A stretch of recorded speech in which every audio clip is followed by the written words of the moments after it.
Maybe Lawrence Taylor. I don't know. It could be Lawrence. Or I know him so well. Well, a lot of sports heroes. I've met a lot. I was always a person that loved playing sports. I was good at sports. When you were really focused on sports, you thought about nothing else. There was nothing else outside.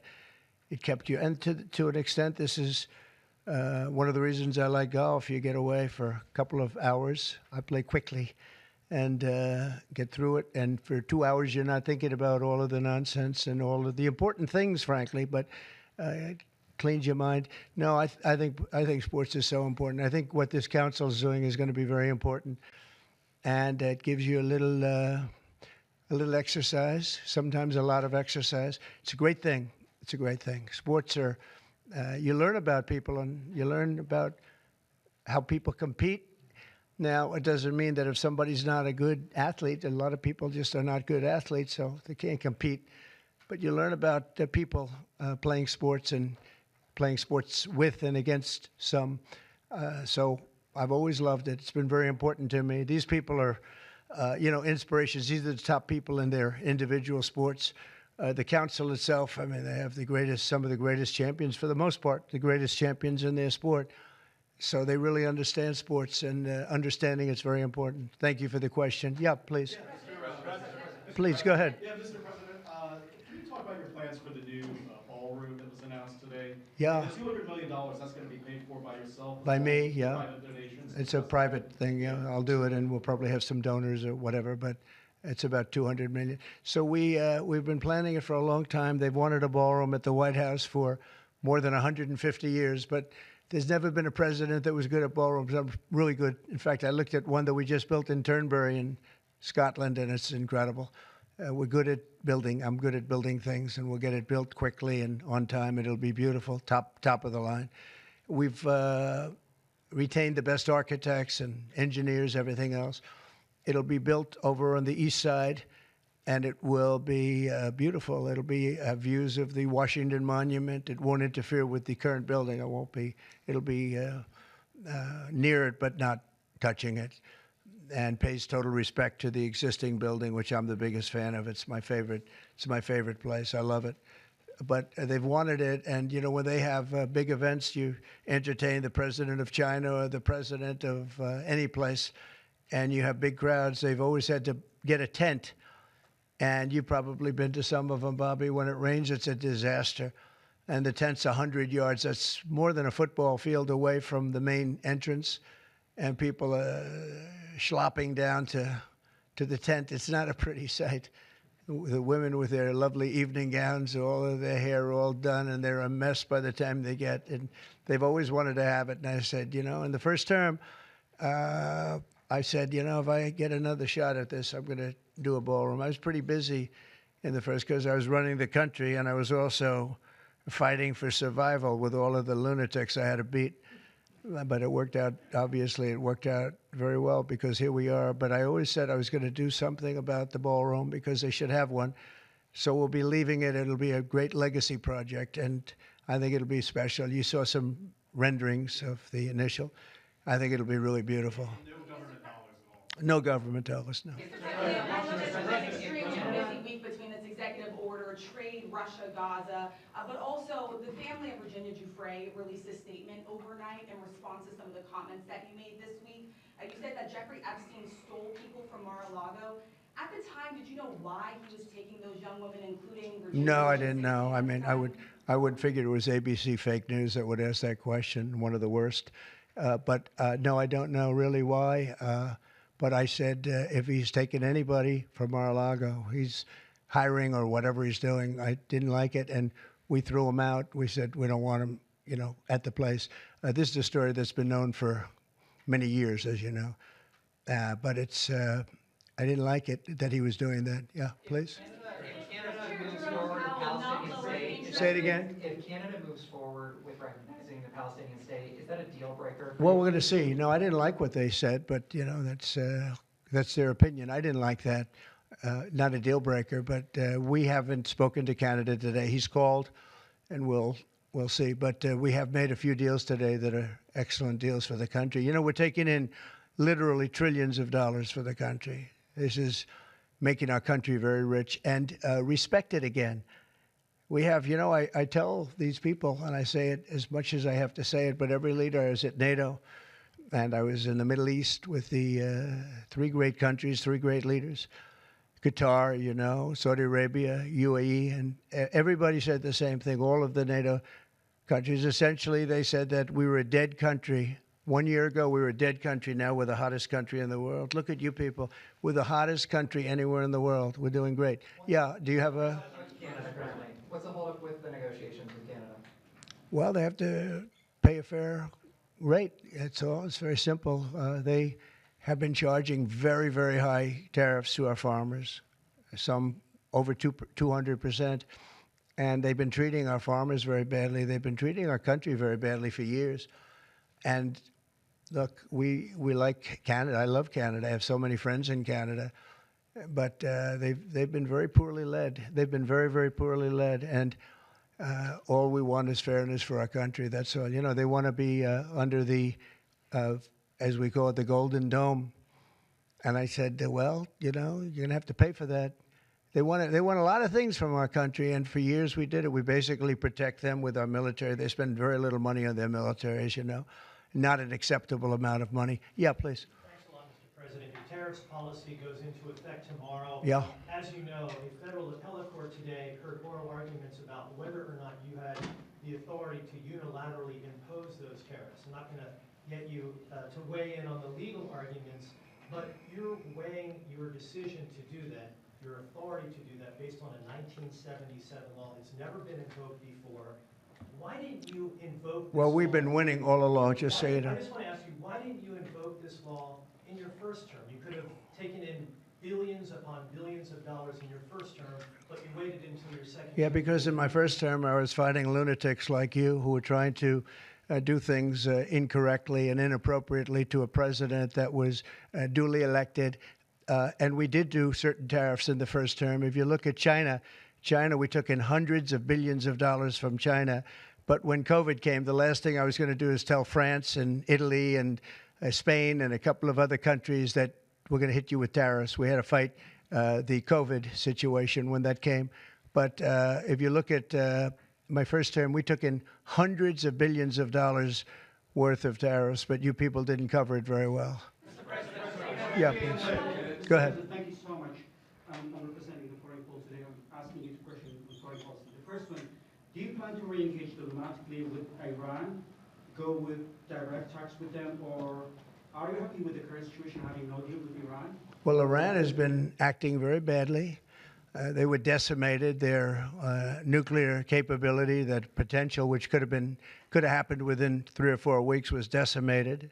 It's been obliterated. The Atomic Energy Commission said the place is just decimated. Now they can start again, but they'd start in different sites because they were hit. I tell you what, the job these pilots did with their B-2 bombers, those unbelievable machines, they traveled 36 hours without stop.